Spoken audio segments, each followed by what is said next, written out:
Hi everyone, welcome to my video, and today I'm going to show you how to make DIY cot bumpers, and this is for, in my instance, is for a crib, but you could easily make these for a cot or a cot bed as well. So I'm just going to talk you through a little bit about, I'm going to show you mine and then we'll go through the whole process. So here are the bumpers. I haven't actually finished them yet. I've got a few more to make, but you can see some of them in place in the crib. So two on this side and two on this side, and if I just pull this out to show you, they're attached. I'm going to show you all of this in the tutorial using a Velcro system rather than any ties or strings that the baby can get wrapped up in.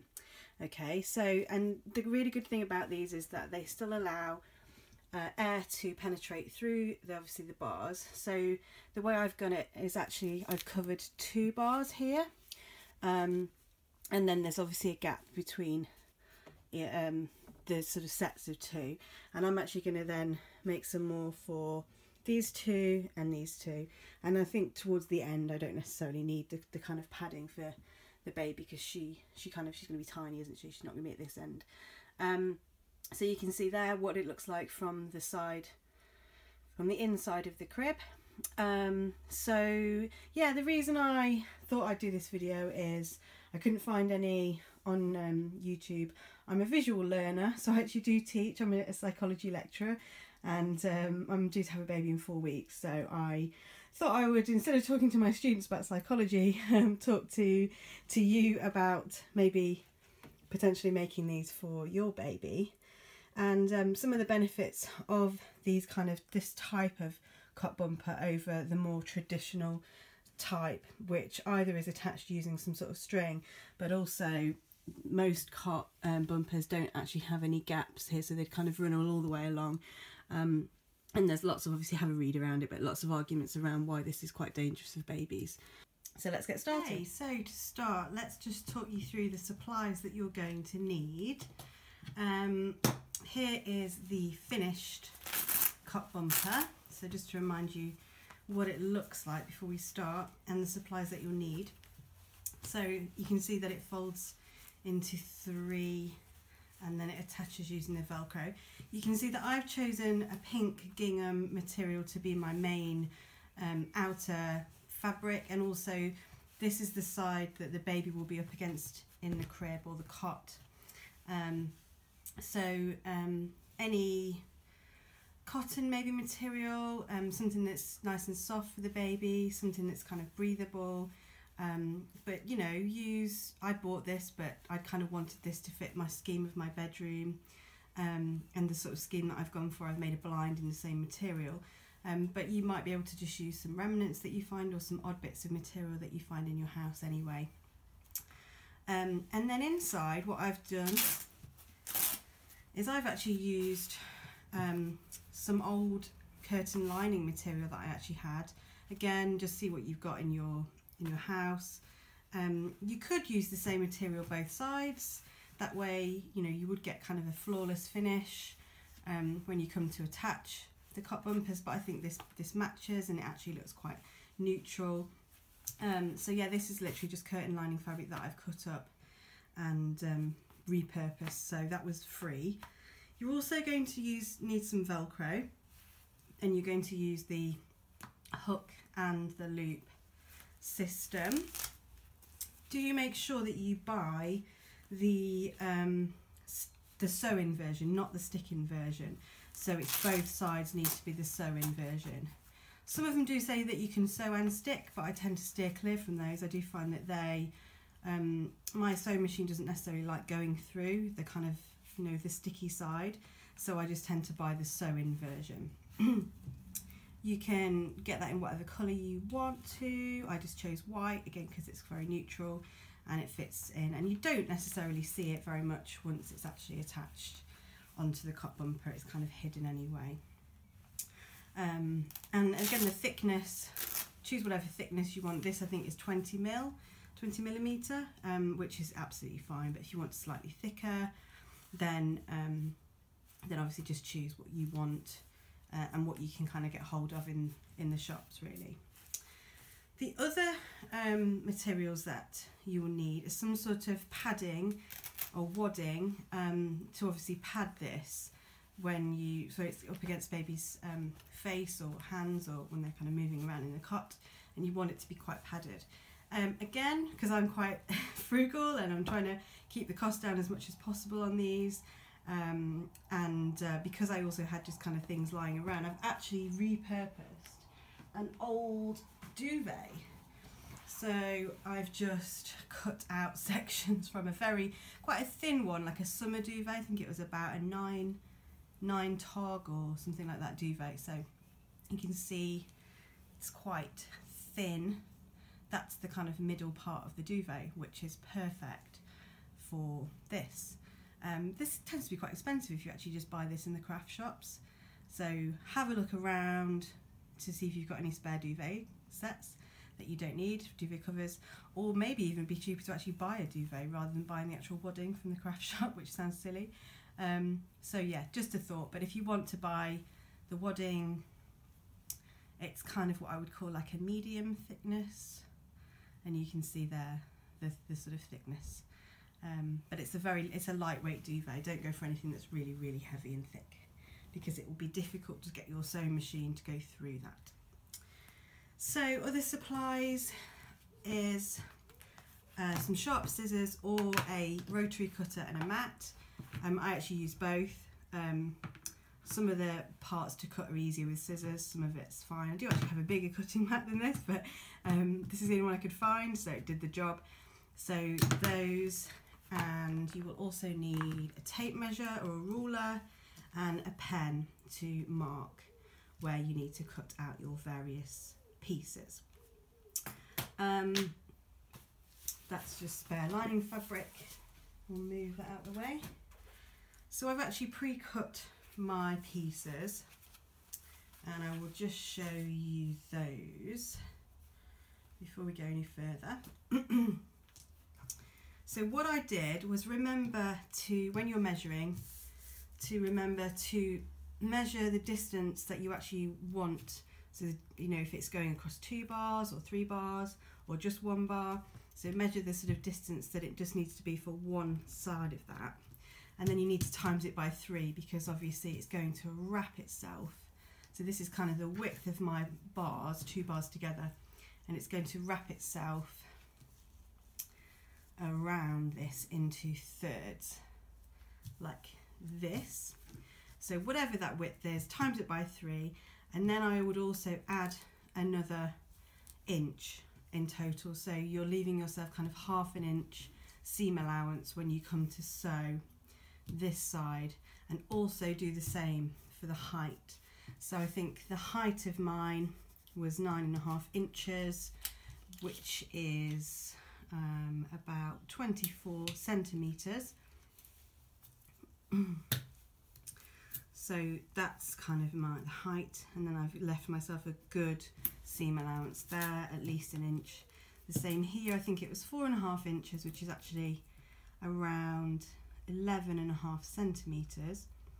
And then what I did, so that was kind of there, and then I times that by 3, which was then 13.5 inches, and then I added on another inch, so it kind of measures 14.5 inches altogether. So measure it, times it by 3, and then add on an inch to the sides and also to the height of your material.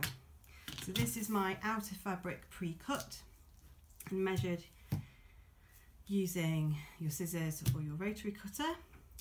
You also then want the same, exactly the same for your lining fabric, and actually you could actually use this as a template. So rather than cutting every time measuring, you could perhaps use a piece of card or paper, or actually use your material as a template, and then when you come to cut out your other sections, it's a lot quicker. And then I've got, not absolutely perfectly lined up, but pretty much fine, my lining fabric in the same dimensions and the same size. And also I've cut the duvet cover, the wadding, in the same size as well. because it's kind of sewn on, you know, to this kind of cotton material, I've actually left that on. So rather than just having the wadding on its own, I've actually just left that on there, back and front. So that will add another layer of slightly more kind of padding, and it's nice and soft and it's already sewed and everything. So, but if yours is just literally the inner of the duvet, that's fine. So yes, we have 3 parts to these. So what I'm going to do now is show you where to place your Velcro. Okay, so we'll go back to our outer fabric. Depending on yours, you might have a wrong side and a wrong side. I actually kind of don't. If you look at that, it looks identical on both sides, so I don't need to worry too much. But if you do have a material with clearly a pattern on one side and then maybe it's plain on the other side, then this is where I'm just going to talk you through your Velcro placement.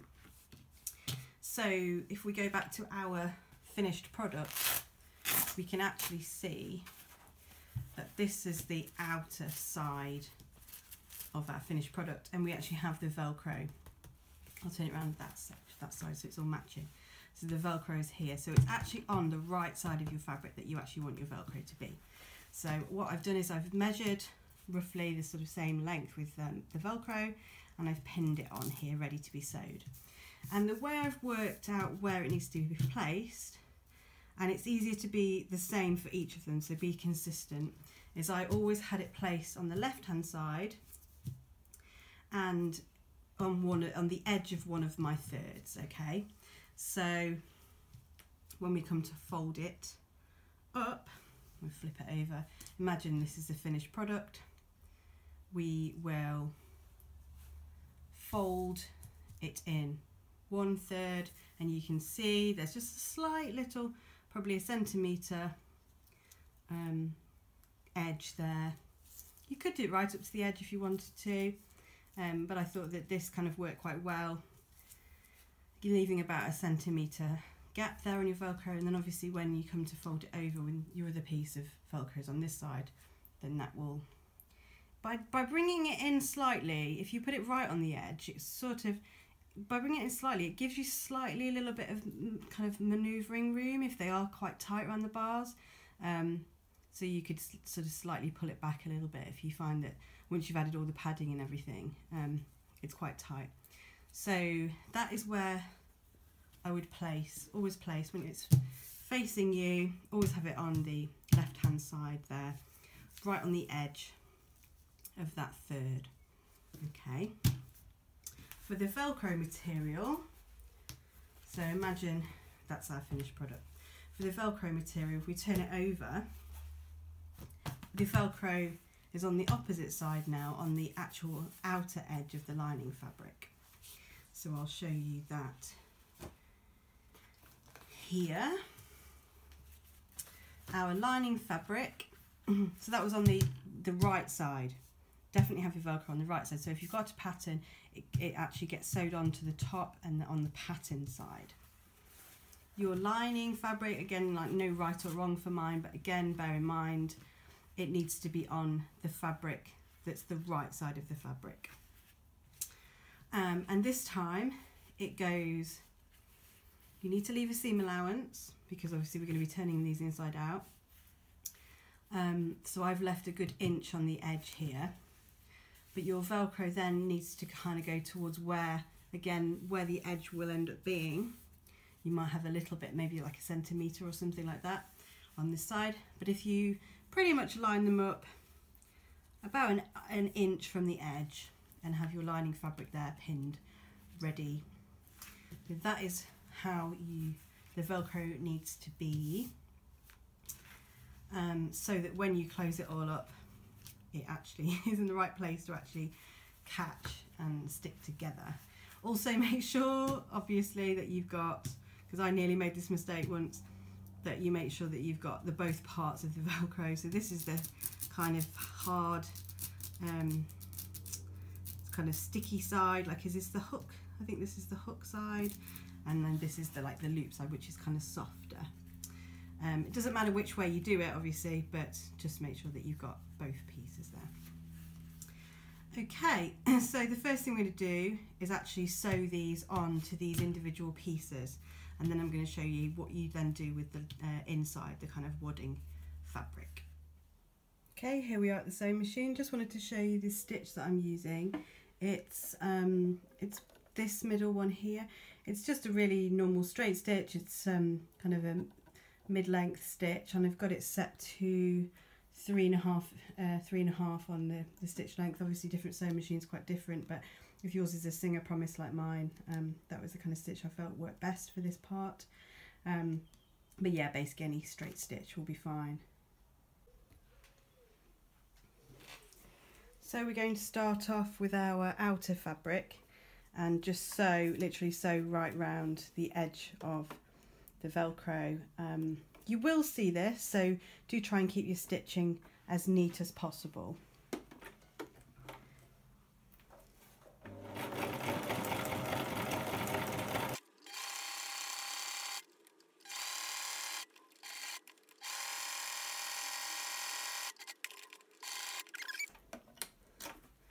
So the stitching is quite close to the edge and hopefully quite neat.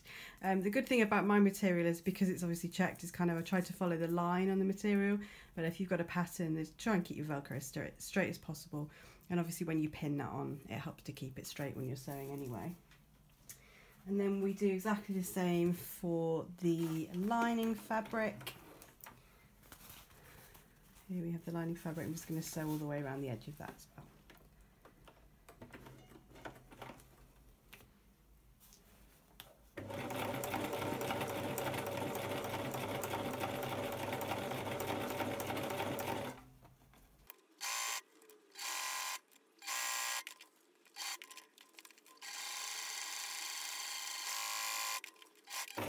And I always just backstitch a little bit at the end.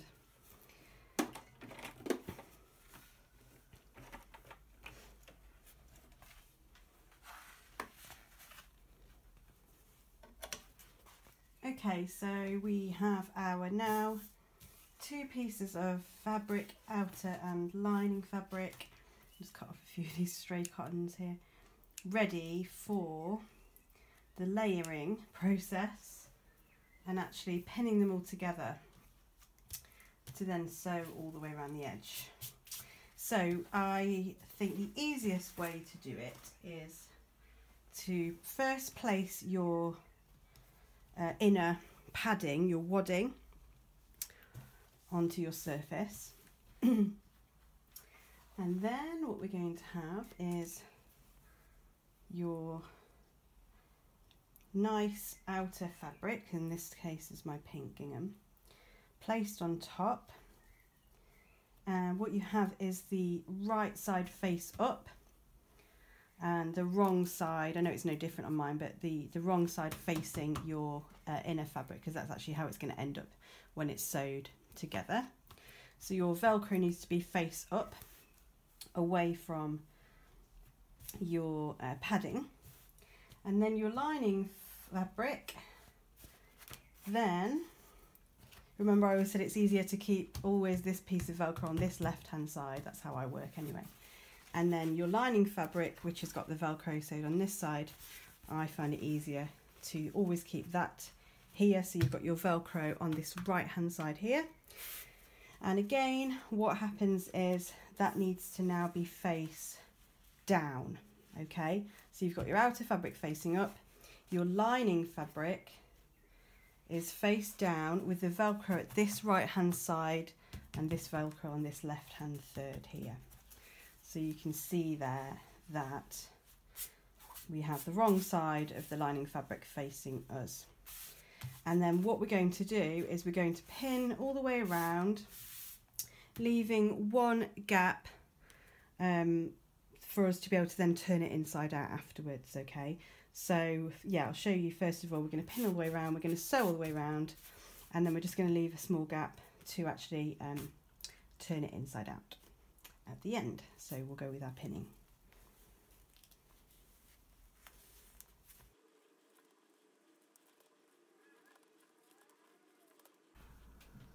Okay, so now you can see you've pinned all the way around, and what we're going to do is sew all the way around again with maybe 1 centimetre, ½ inch seam allowance, this is where the seam allowance actually comes in that you measured and allowed for earlier on. You don't want to be going really to the edge, so I'll show you when I come to sew it. And what I've done is left a decent sized gap here for when we actually come to turn this inside out, so it's not too difficult. Okay, so we'll just go over to the sewing machine and sew this all together. Okay, so I'm just at the section where the gap is behind me here. I'm just going to start by back stitching slightly and just again remember to always make sure you're not right on the edge, but you do keep a nice seam allowance here. I'm using exactly the same stitch that I used for the other section earlier on.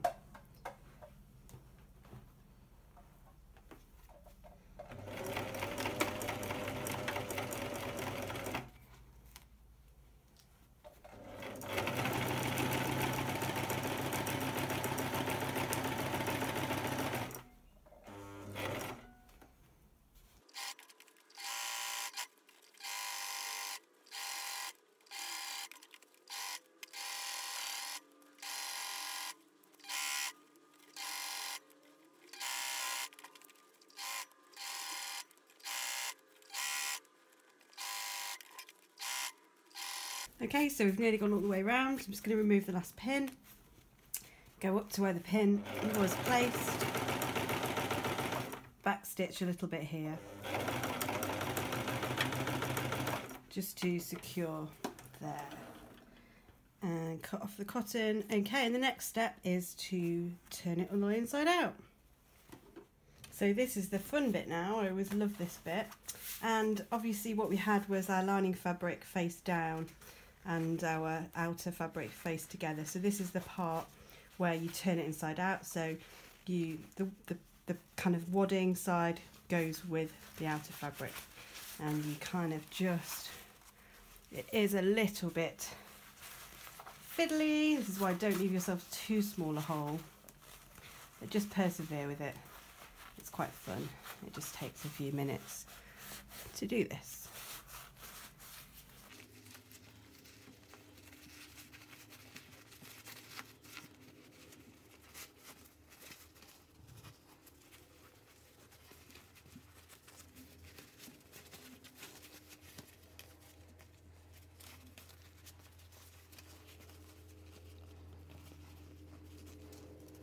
You can actually use a crochet hook or a pen or something to poke out the corners if you're struggling.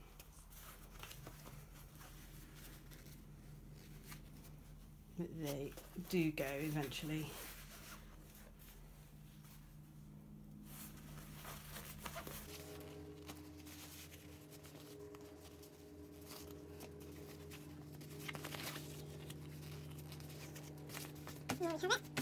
So the only thing really left to do now is to sew this final section that we left the hole here. You can see that our Velcro is on the positions that we wanted it to be in, so that when we come to, I did it the wrong way, this way, we fold that third in, and then we fold this final third in. You can see they catch, and there you nearly have your finished product. I'm just going to sew this section. You could hand sew this if you want to. I'm actually going to use a sewing machine. I think it's just quicker and a bit easier, but I know some people do like to hand sew. So what we're going to just do is fold over the two sets of the fabric and just pin along there. Catching both edges.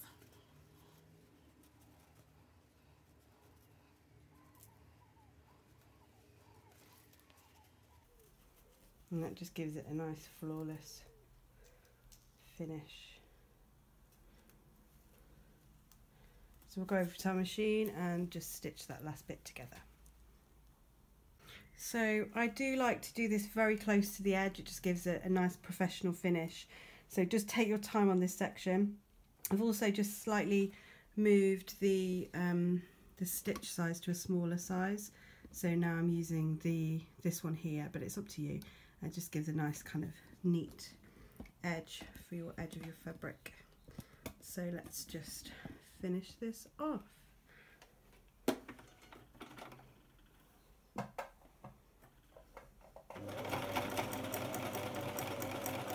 And just go nice and slow, making sure to take the pins out. Right to the edge, catching both sides of your lining and your outer fabric. And it's kind of, once it's folded in, it kind of flows. You could iron it a little bit if you wanted to press your sides down to make sure it's a bit easier.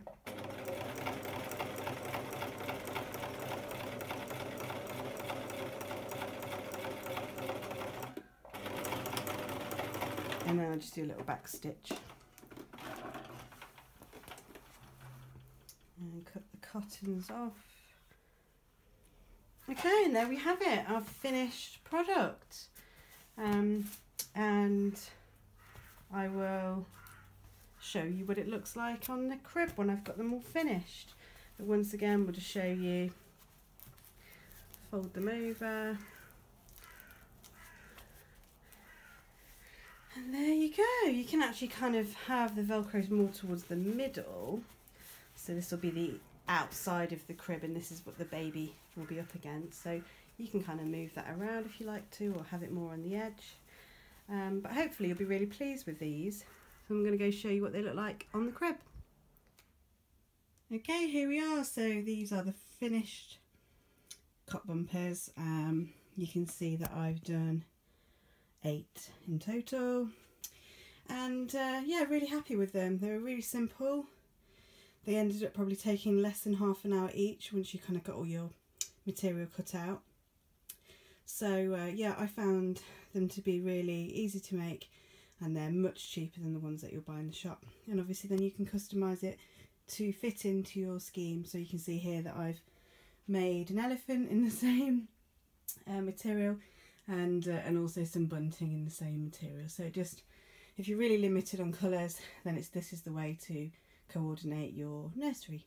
So hopefully you find that video useful, and please feel free to leave any questions or comments, and please don't forget to like the video as well. Thanks, bye!